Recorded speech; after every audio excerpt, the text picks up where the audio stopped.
Good morning. Let's get started with guided class practice 126A. And let's first start with our date. It says draw a 6.2 centimeter line segment. So using our ruler, okay, so 6.2, we'll go down to the 6 and we're going to add 2 tenths. So 1, 2, okay, and then we're going to draw a line.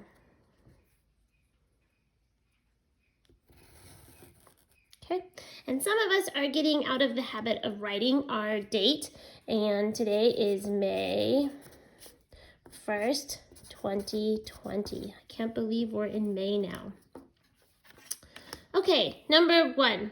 The high temperatures on February 15th in Boston, Bismarck, Raleigh, and Denver were 45 degrees, 15 degrees, 58 degrees, and 37 degrees, respectively. Write the numbers of the cities and their temperatures in order from coldest to warmest. So what does this word right here mean? Well, it means that the same order that the names of the cities are listed is the same order as the temperatures. So for example, 45 degrees goes with Boston, 15 degrees goes with Bismarck, 58 degrees goes with Raleigh, and 37 degrees goes with Denver. Okay, so that's just to help you organize your information. And we need to put these in order from coldest to warmest. So first off, which one of these is the coldest? 45, 15, 58, or 37? Well, I would say that 15 is the coldest. So you're gonna put 15. Okay, now it is the second one on the list. So the second city on the list is Bismarck. So you're gonna put Bismarck. Okay, and then cross it off so we keep track. Okay, which one is the second coldest? 45, 58, or 37? Well, it would be 37, and that's our last one. So our last city was Denver. So we're gonna put Denver. Okay, and then cross it off.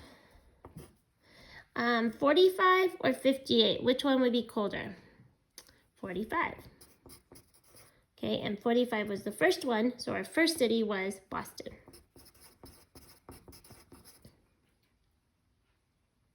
And then we're gonna cross it off.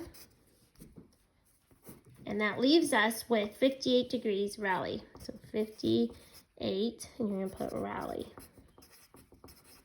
Okay, now it says, how many degrees warmer was it in Boston than in Bismarck? Well, Boston was 45, so we could set up a little problem here.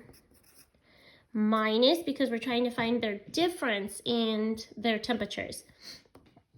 And it's Boston, and Boston, we did Boston, and Bismarck, which is 15. So I'm gonna take away 15 to find my difference between the two cities. 5 minus 5 is 0, and 4 minus 1 is 3. So it was 30 degrees warmer in Boston than it was in Bismarck. Okay, write a number sentence for this picture. Okay, well, first we gotta decide, is it an addition, a subtraction, or a multiplication problem?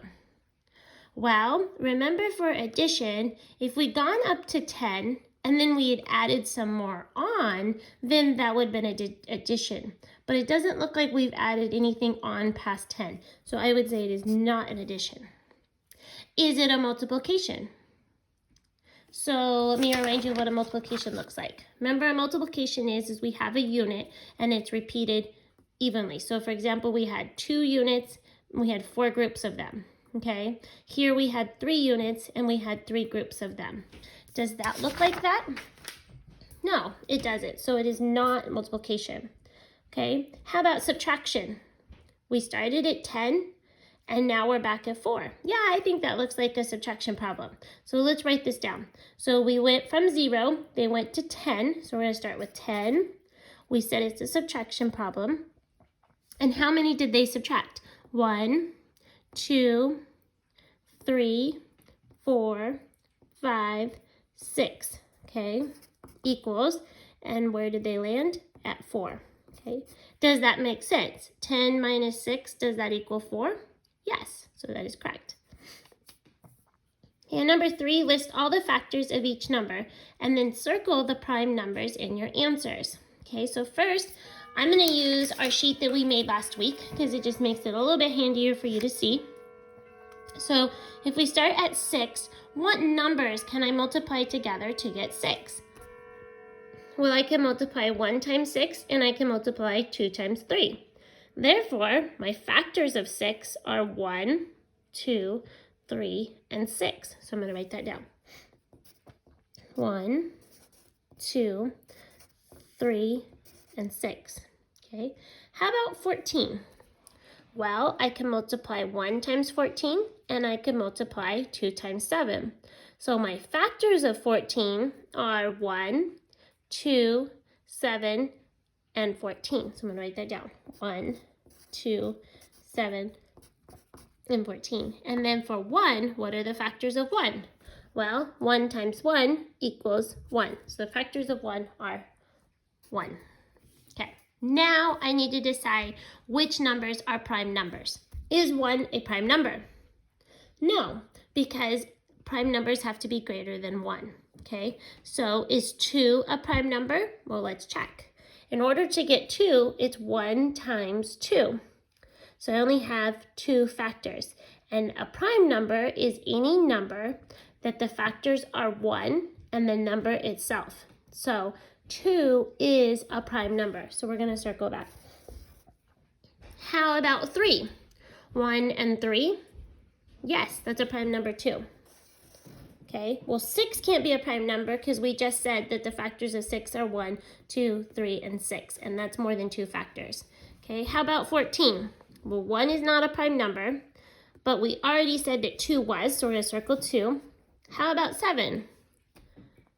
Yes, because the factors are 1 and the number itself, which is 7. So that's prime.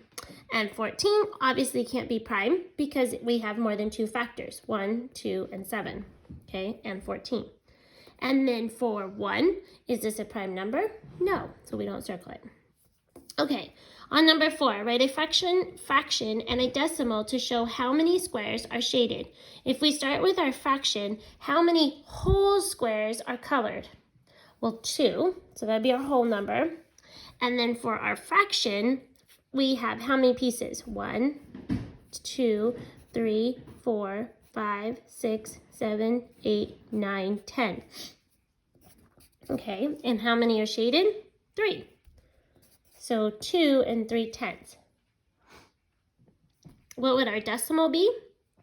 Well, our whole number was 2, and 3/10 would be the 3 in the 10th position. There we go.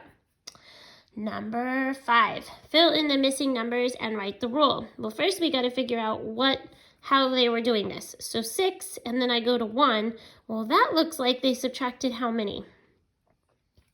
5. Let's try it on the second one and see if it works. So if I have 9 and I take away 5, does that give me 4? Yes. So my rule would be S minus 5. Because this is S, these are S numbers, and I'm going to take away 5 in order to get my T. Okay, so 13 minus 5 would be 8. 21 minus 5 would be 16. Okay, and let's check our rule. So if I have 27 and I took away 5, does it give me 22? Yes. Okay. How about 100 minus 5? 95. Okay. Number 6, find the answers. So we're going to do division. So 2 goes into 7 how many times? Well, 2 times 3 is 6, so we'll put a 3 above our 7. So 3 times 2 is 6. Subtract that. So 7 minus 6 is 1. Bring down the 4, so 14. 14 divided by 2 would give us 7. So 7 times 2 is 14, and then 0 it out. Now let's check it. So 37 times 2. And 7 times 2 is 14. And 2 times 3 is 6, plus 1 is 7. Did we get the same answer? Yes, so we did it correct. Okay, let's go on to the second one. 6 into 7, how many times can 6 go into 7? 1 time. So 1 times 6 is 6. 7 minus 6 is 1. Bring down the 2. How many times can 6 go into 12? 2 times. So 2 times 6 is 12.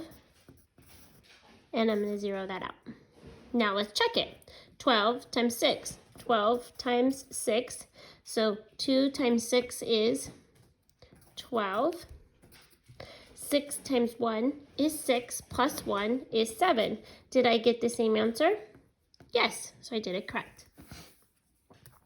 Okay, let's do a multiplication problem.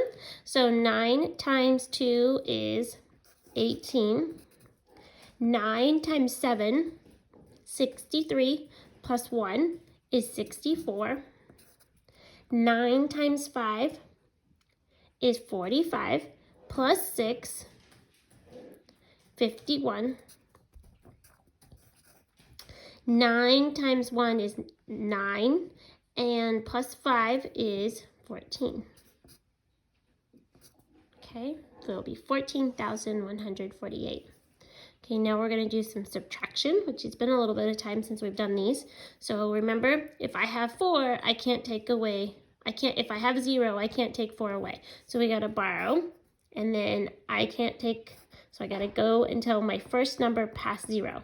So my 6 becomes 5, my 0 became a 9, and my 0 becomes 10. So 10 minus 4 is 6. 9 minus 2 is 7, and 5 minus 1 is 4. Okay, that is it. Have a wonderful day. Bye-bye.